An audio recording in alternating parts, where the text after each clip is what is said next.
क्या हमें अकेले रखा जाता है? तो देखिए, अकेलापन हमारे लिए वरदान तब बनता है जब हम उस अकेलेपन में अपने लिए सही राह चुनने लगते हैं। अब एक अकेलापन होता है कि इंसान भटकने लगता है। अब वो अकेला है, अपना खालीपन को भरने के लिए इधर-उधर भटकेगा। जैसे कोई लड़का है, वो किसी लड़की के पीछे पड़ेगा अपने खालीपन को भरने के लिए, किसी सिचुएशन के पीछे पड़ेगा। कुछ नहीं मिलेगा तो कोई चीज़ें खरीदेगा, ऐसी चीज़ें खरीदेगा जो उसकी ज़रूरत की नहीं है, और उसको तभी भी अकेलापन नहीं भरता है। लेकिन वही अगर हम उस अकेलेपन को अपने लिए मार्गदर्शन के रूप में देखते हैं, तो वो हमारे जीवन को एक सही दिशा देता है। और भक्ति और बाबा का मार्गदर्शन हमें अकेलेपन से ही मिलता है, क्योंकि भक्ति और नाम जप और जो सही राह है वो भीड़ में हमें कभी नहीं मिलती। इसीलिए बाबा के भक्तों को आप देखते होंगे कि कई बार अकेले रहना पड़ता है। क्यों?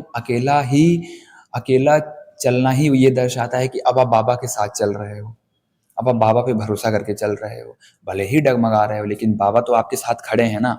अगर आप डगमगाते हो तो बाबा आपको संभालते हैं, लेकिन बाबा आपको कहते हैं कि अकेले ही चलो, क्योंकि सही समय पे बाबा आपको उन पर्सन से, उन लोगों से मिलाएंगे जो लोग आपकी चीज़ों को बदलेंगे, जो लोग आपको आपके लिए सहायक बनेंगे।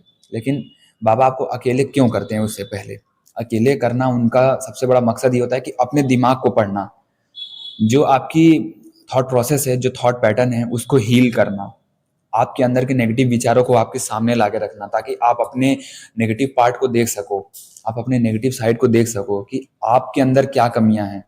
उनको आप जब खाली बैठोगे, जब आप अकेले होगे, तभी तो देखोगे। भीड़ में किसी को नहीं पता चलता है कि कौन किस तरह का पर्सन है। आप 4-5 लोगों की दोस्ती में बैठो, आप किसी का नेचर नहीं जान सकते हो कि वो बंदा, जो वो इंसान है, उसका नेगेटिव पार्ट क्या है। लेकिन जब आप अकेले बैठोगे तो आपको खुद से समझ में आएगा, खुद को देखोगे, खुद को एक आईने की तरह देखने लगोगे कि अच्छा, मेरे में तो ये भी बुराई है, मेरे में तो ये भी गलतियां हैं, ऐसे करके अब फिर आप उन पे काम करने लगते हो।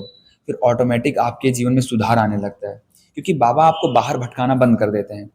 बाबा आपको पूरी तरीके से आपके अंदर मोड़ देते हैं कि अब तू अपने अंदर झांक, तेरे अंदर क्या चल रहा है, क्या तू इतने सालों से जो करता आ रहा है वो सही था, या बस अंधों की तरह चल रहा था।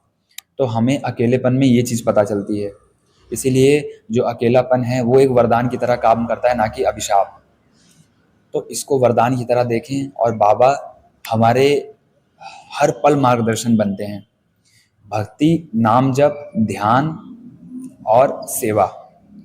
अब सेवा किस तरह से? अगर आप बाहर हो, अपने माँ बाप के पास नहीं हो, तो बेजुबान आप देखते हो, गाय, कुत्ते, इनको कुछ ला के खिला दो, इससे आपकी सेवा चलेगी। किसी गरीब की मदद कर दो। अब ऐसे नहीं कि मदद करने का मतलब है मदद ही कर रहे हैं, नहीं, आपके पास जो है, जिस तरीके का मदद है उस तरीके से करो। सेवा का मतलब आप समझ जाओ बस। सेवा का मतलब वो वाला भाव जिस भाव में आपको एक्सपेक्टेशंस ना हो,